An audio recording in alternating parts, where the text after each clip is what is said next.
Grand Prix. And what a ride by the Australian! What a storybook finish to this. When Gary McCoy took the checkered flag at Velcom, South Africa, it signalled the start of what was to become quite a season for the young Australian. It would be the first of 3 victories for the 28-year-old from Camden in New South Wales. The diminutive Australian taking giant strides up the championship ladder. In the process, he turned around the Red Bull Yamaha team after it had struggled the year before. But typical of McCoy, he has downplayed his role.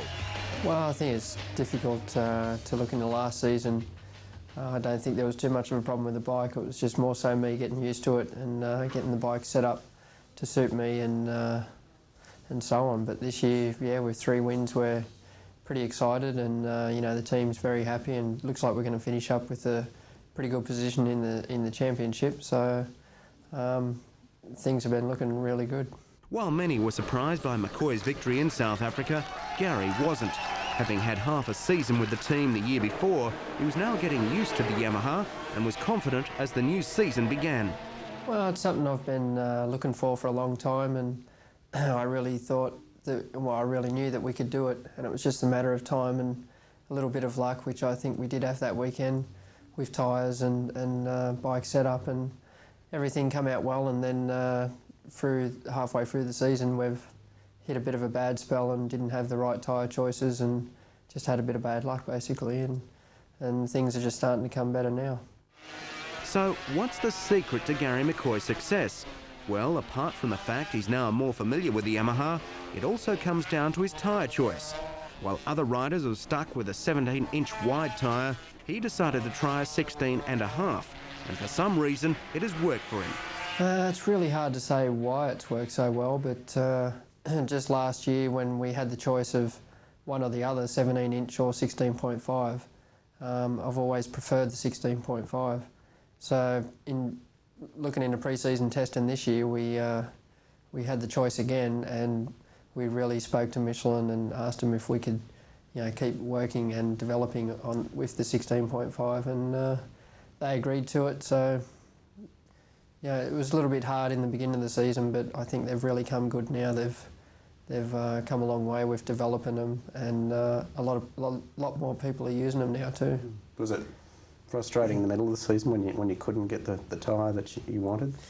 Yeah, definitely, especially during the rain. Whenever it rained, we had to put in a 17-inch wet weather tyre, and I think you know, I felt it straight away, and it just wasn't working. And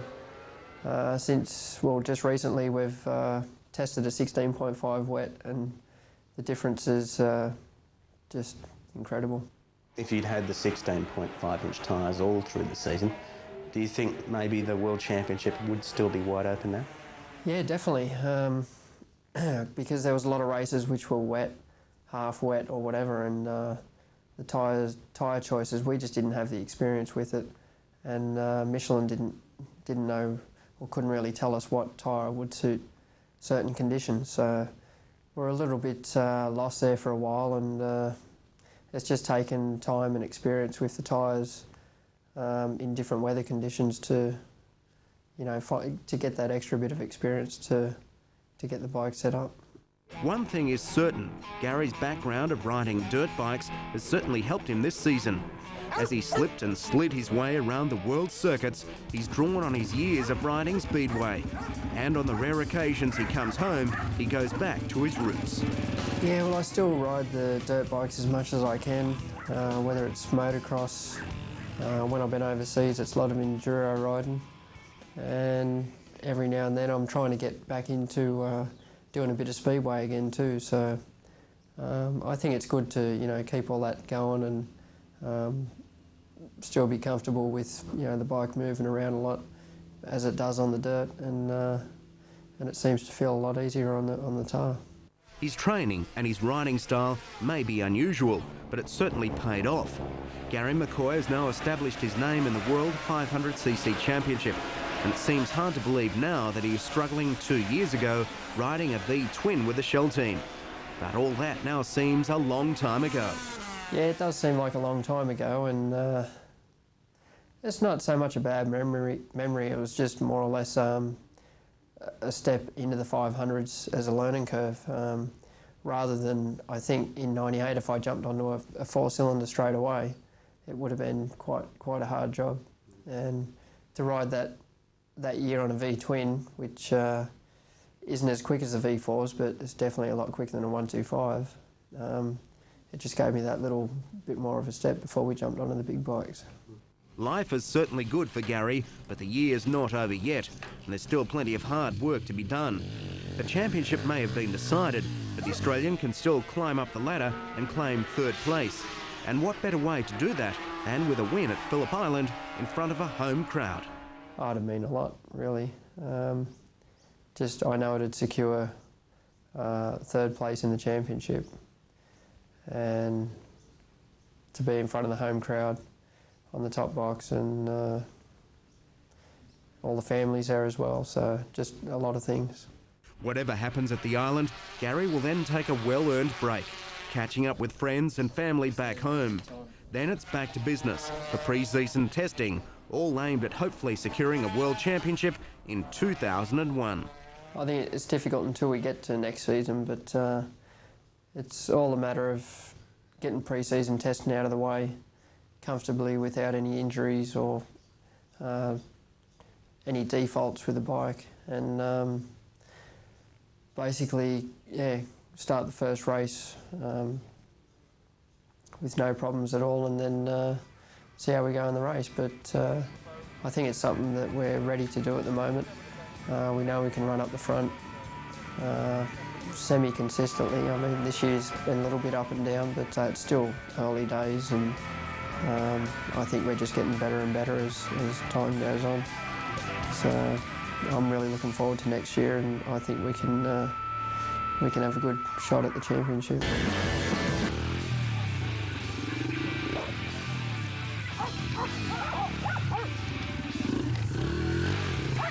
Watching Gary McCoy at his home near Camden, just outside of Sydney, you'd think he was an extrovert.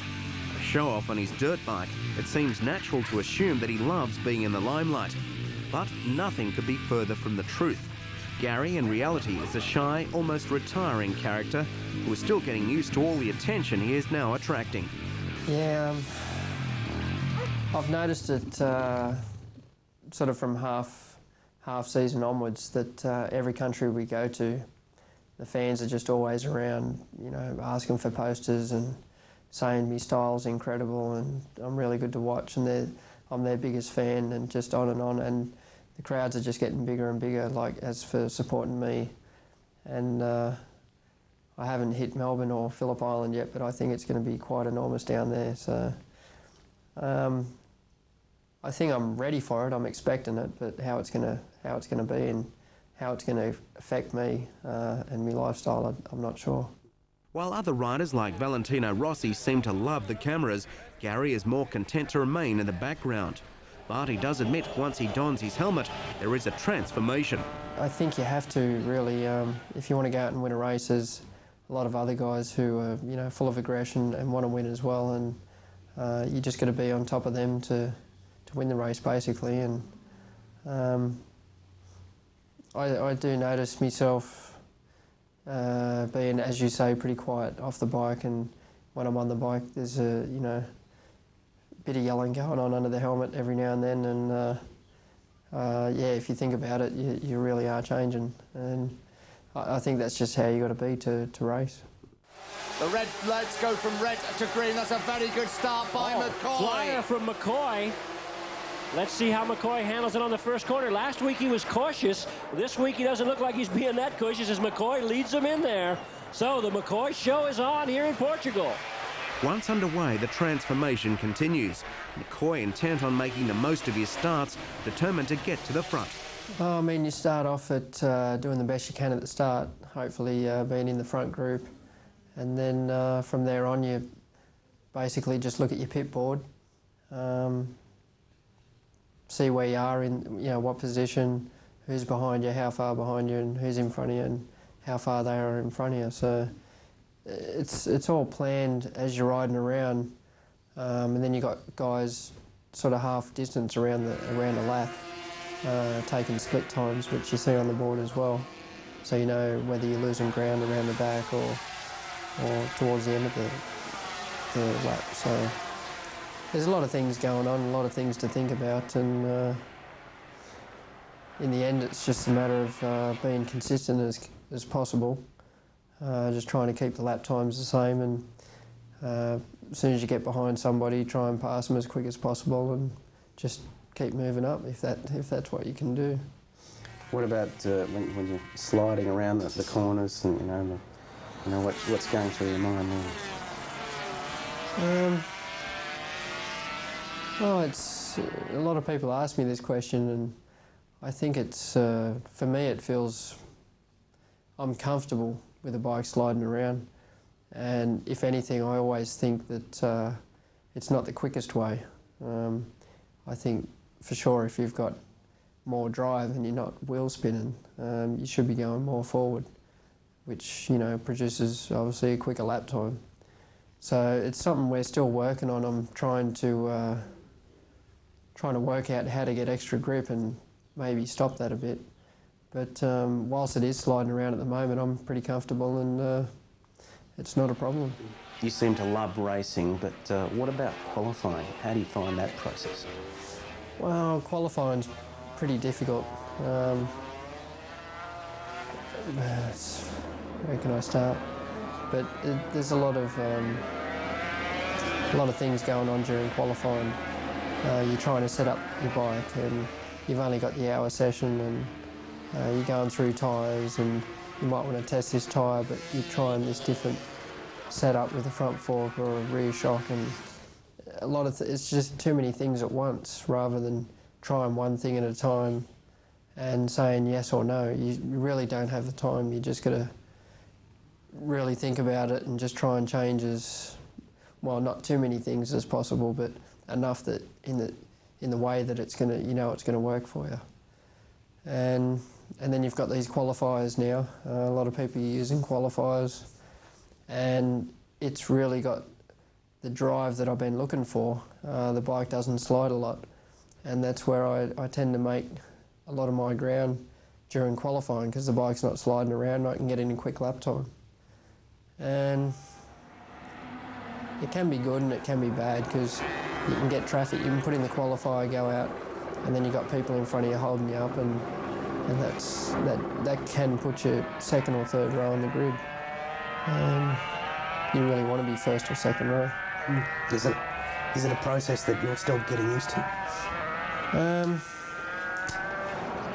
It is a little bit. I think there is guys out there with more experience that are a lot more clear with what they're doing, and they know when to do it at the right time. And I think we're doing pretty good with it, but I think we can still be a bit better there. What is that? While he does admit there are areas he can improve on, there is no question about his commitment or dedication. He works out regularly with his team trainer, Philippe Vidal, and it shows. McCoy may be small, but that doesn't mean he can't ride. Gary is more than pleased that after 3 wins, the critics have been well and truly shut up. It is. I don't really take it personally, and try not to think about those things. I just go out and do what I do and do the best I can do. And every race I enter, I'm out to win, and we just try the best we can every weekend. There's a race meeting on, and I think it just comes down to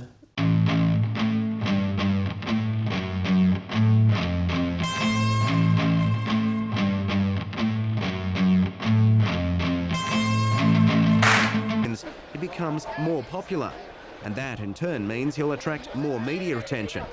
But don't expect him to turn into a showman like Rossi. Well, I don't think so. I think who I am at the moment is how I'll be in 10 years' time. And it's good. Valentino puts on little shows for the spectators and wears funny hats and whatever. It's good to see. He's got a good sense of humour, but that's just not me. Phillip Island, of course, will be the big test. Once again, he'll be under the spotlight, and he admits although it's supposedly his home circuit, he hasn't had the greatest success here. I was thinking that the other day that I haven't really had good results at Phillip Island, but it'll be good to go out this year. I think we're sort of ready, bike-wise and me as well, to go out and put up a good show. And I'd like to win there, but you know, again, we're still racing for points in the championship, and I'll be looking at that as well, trying to finish as high as I can in the championship. And yeah, and hopefully I can win. I'd like to do that. Gary McCoy would also like to win a world championship, and if he has his way, that will come next year. There's only one problem though. If he does win the crown, he gets more attention. There's going to be a lot of press and media, that's for sure. But no, I'll be happy, and you know, it's just something I've wanted to do for a long time, and to be able to achieve it next year would be a dream come true. You'd certainly join some elite company, Mick Doohan, Wayne Gardner. Be nice to join their ranks. Yep. And yeah, hopefully sort of continue on and try and get a few more after that. That'll be good. But yeah, it's just a matter of time and see what happens.